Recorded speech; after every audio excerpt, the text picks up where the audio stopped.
好，我哋一直講到咧，atom 咧有三種嘅 subatomic particles 嘅，我哋有 proton、neutron 同 electron 啦。咁啊，假設中間咧其實就係 proton 同埋 neutron 啦。OK，咁呢個位置其實我哋就知道佢係乜嘢啊？佢係 nucleus 啦。咁而外邊我哋會有啲嘢圍住去轉嘅喎，嗰啲係乜嘢啊？嗰啲係 electron 啦。係咪？咁而家嚟緊咧，我哋要教到咧就係咧，其實咧electron圍住個 nucleus 轉嘅時候咧，其實係特定嘅一個嘅位置嘅，一個排列嘅咁樣，係啦。咁咧就有個科學家咧就提出咗 electron 咧就係圍住個 nucleus 咁樣不斷轉啦，然後分唔同嘅層嘅，咁我哋叫乜嘢咧？electron shell，佢哋會有唔同嘅一個electron 嘅 shell 啦，係啦，圍住嗰個嘅nucleus 去轉啦。例如中間呢個咧就乜嘢啊？中間咧好明顯就係 nucleus 啦。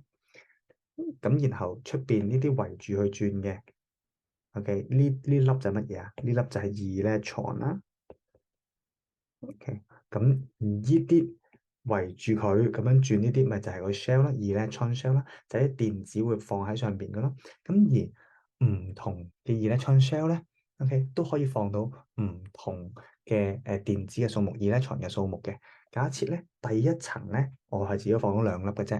第二層咧，我哋又放到八粒。咁點樣計咧？一陣再講。咁首先咧，我哋呢就咁睇呢度，呢個就第一層啦。咁第二層。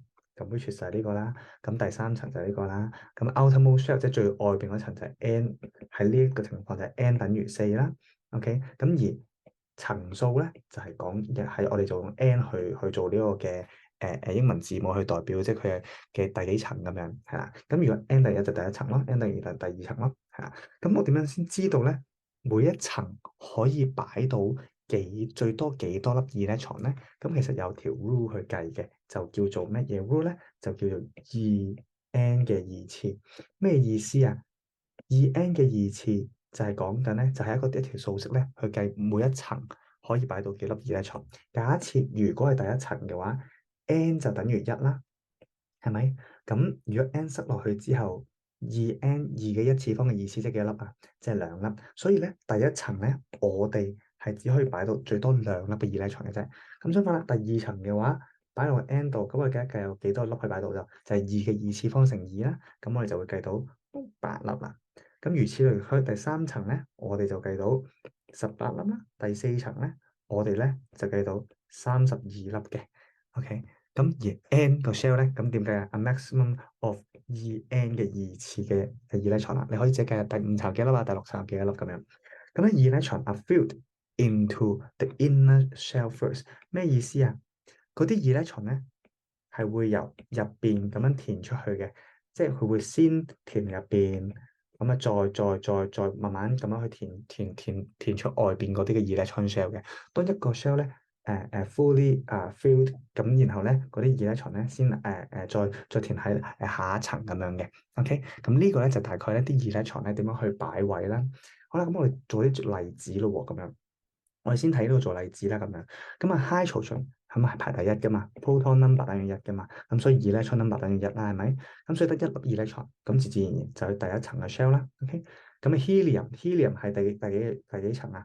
就第幾粒 electron 啊？佢 proton number 等於幾多啊？proton number 等於2，electron number 就等於2咯，所以亦都擺兩粒喺第一層嗰度咯。咁然後入第三層啊就冇啦，因為得兩粒啫嘛。好啦，咁假設而家去到 nitrogen 啊，nitrogen 排第幾啊？nitrogen 咧係排第七嘅，proton number 等於7，electron number 等於7，所以咧第一層擺完兩粒之後咧，佢仲有五粒噶嘛，係咪？咁第五粒咧就另外五粒就擺喺第二層嗰度啦。好啦，咁我哋再睇多個例子咯。aluminium 咧，佢個 proton number 咧就應該13嘅，咁electron number 係幾多啊？electron number 都係13咯。咁所以第一層兩粒咗，第二層咁就會 full 8粒啦，咁呢個加埋10粒啦，仲剩3粒，最尾第三層就擺3粒啦。OK，咁呢個咧就係即係點樣去擺，我啱啱講佢點樣擺嗰啲 electron 啦，一層一層咁樣擺上去啦。好啦，咁你可以翻去自己試下做呢個嘅表啦。咁啊，假設如果佢係phosphorus 嘅 phosphorus，我哋做呢個為呢個為例啦。OK，phosphorus 嘅 atomic number 係15嘅，咁即係 electron number 有幾多啊？electron number 佢都係15啦。好啦，咁首先第一層擺兩粒，第二層擺8粒，呢度加埋都係10粒啫嘛，咁仲剩幾粒啊？仲剩5粒擺喺第三層。OK，咁會唔會擺到第四層啊？就唔會啦，因為唔會用到第四層啦。咁所以咧，如果我哋即係咁樣去表達，我哋點樣去文字去表達嗰啲 electron 嗰個擺位排列咧？咁我哋就會有一個叫做 electronic arrangement by numbering 嘅東西。咁係乜嘢嚟啊？好，咁首先第一層佢擺2粒啦，就代表第一層啦。第二層咁啊逗號之後，呢個就代表第二層，呢個第一層，第三層顧名思義就逗號之後，咁呢個就第三層咯。OK，咁呢個咧就係 phosphorus 嗰個嘅 electronic arrangement by numbering 啦。我哋揾多個做例子，OK，我哋揾magnesium 做例子啦，magnesium 排第12嘅，OK，咁然後 electron number，所以都係12咯。第一層2粒擺落去，第二層8粒，咁剩翻幾粒未擺啊？2粒，所以咧最尾咧個 electronic arrangement 咧就係282啦。咁呢一個咧就係 magnesium 嗰個嘅排列啦咁樣。好，以後嚟咧，我想同大家講多2個 element 嘅，咁 which is 就係 potassium 同埋 calcium。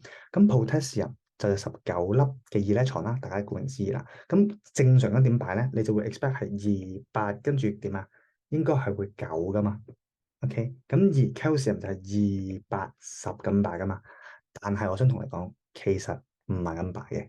OK，唔係咁擺嘅，淨係 potassium 同埋 calcium 喺呢個情況下唔係咁擺嘅啫。佢會係先呢度擺8粒啦，咁然後咧就會 fill 第四層，第四層咧 potassium 嗰粒咧就擺喺度，calcium 咧嗰2粒就擺喺呢度嘅，會擺第四層嘅。好啦，咁最尾咧佢嗰個 electronic arrangement 咧就係2881嘅2882嘅，咁啊要 calcium 就係 OK。咁如果你問點解嘅話咧，咁我又拍咗另外一條片嘅。咁如果大家想知個原因嘅話咧，咁可以睇一睇有條片。如果咧你話哎呀我都唔想學咁深啦咁樣，咁你就要記一記佢啦。咁 potassium 同 calcium 咧係特別啲嘅，唔會繼續 fill 喺第三層嘅。OK，第三層咧係 not fully fill 嘅。好啦，咁呢度咧咁有幾句説話啦。咁首先咧 noble gas 啦，首先咩係 noble gas 咧？其實 noble gas 咧就係我藍色 highlight 咗嗰3隻嘢，分別咧就係helium 啊、neon 啊同埋 argon 嘅。咁呢3隻咧都係 noble gas 嚟嘅。之後咧我哋會教到點解佢係 noble gas 嘅。咁首先咧可能寫一寫低先啦。